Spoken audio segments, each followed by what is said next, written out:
শুভ সন্ধ্যা সুপ্রিয় দর্শক শ্রোতা সকলকে শুভেচ্ছা জানিয়ে শুরু করছি বাংলাভিউ সারাদিনের খবর। স্টুডিও থেকে সরাসরি আপনাদের সাথে যুক্ত হয়েছি আমি শ্রাবণী তালুকদার। জানিয়ে দেওয়ার চেষ্টা করব আজ সারাদিনের কিছু নির্বাচিত সংবাদ। আজ বৃহস্পতিবার 21 আশ্বিন 1429 বঙ্গাব্দ 6 অক্টোবর 2022 খ্রিস্টাব্দ। প্রথমেই জানিয়ে দেব আমাদের হাতে থাকা নির্বাচিত কিছু সংবাদের শিরোনাম। জেলা পরিষদ নির্বাচন নিরপেক্ষ করতে ডিসিএসপিদের নির্দেশ।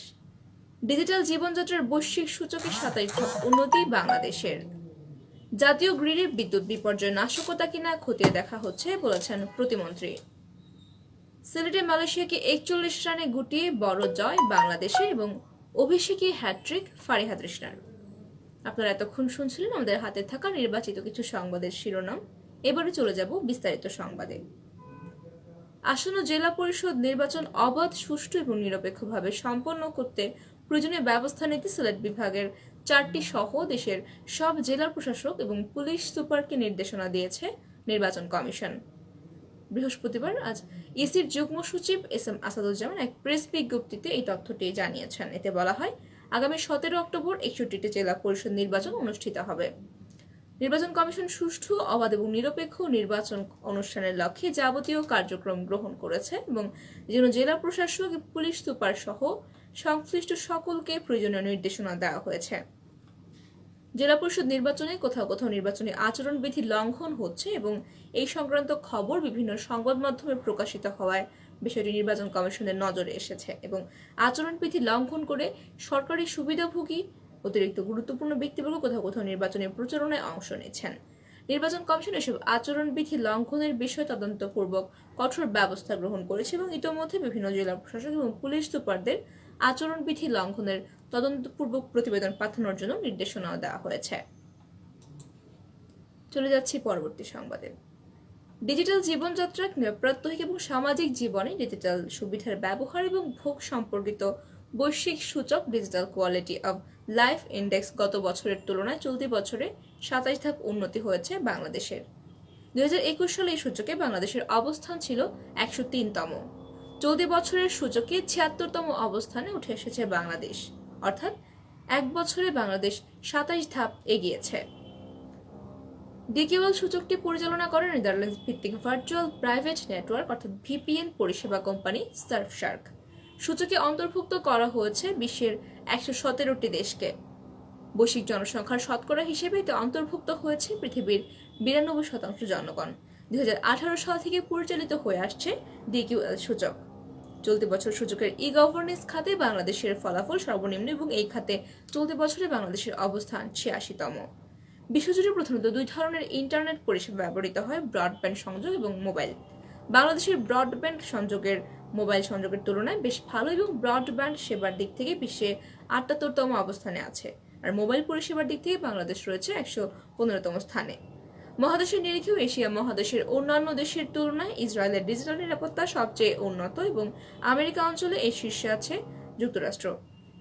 আফ্রিকা মহাদেশভুক্ত দেশগুলোর মধ্যে দক্ষিণ আফ্রিকার জনগণ সবচেয়ে উন্নত ডিজিটাল পরিষেবা ভোগ করেন, আর ওশেনিয়া মহাদেশের দুই দেশ অস্ট্রেলিয়া এবং নিউজিল্যান্ডের মধ্যে ডিজিটাল জীবনযাত্রায় এগিয়ে আছে নিউজিল্যান্ড।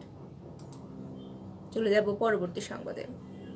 বিদ্যুৎ, জ্বালানি এবং খনিজ সম্পদ প্রতিমন্ত্রী নসরুল হামিদ জানিয়েছেন, জাতীয় গ্রিডে বিদ্যুৎ বিপর্যয় নাশকতা কিনা তা খতিয়ে দেখা হচ্ছে।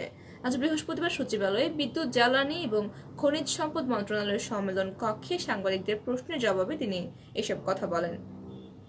যে দুটি তদন্ত কমিটি গঠন করা হয়েছে, পূর্ণাঙ্গ রিপোর্ট কবে পাওয়া যাবে জানতে চাইলে প্রতিমন্ত্রী বলেন, তারা আশা করছেন আগামী সপ্তাহের মধ্যে রিপোর্টগুলো আসবে। এবং সাংবাদিকদের আরেক প্রশ্নের জবাবে তিনি জানান, এখানে দুটো জিনিস রয়েছে, একটা হচ্ছে পলিটিক্যাল পার্সনদের কাছে এবং আরেকটা হচ্ছে এবং সামনে এই বছর হলো না, এখন এরকম কোনো নাশকতা আছে কিনা সেটি খতিয়ে দেখা হচ্ছে।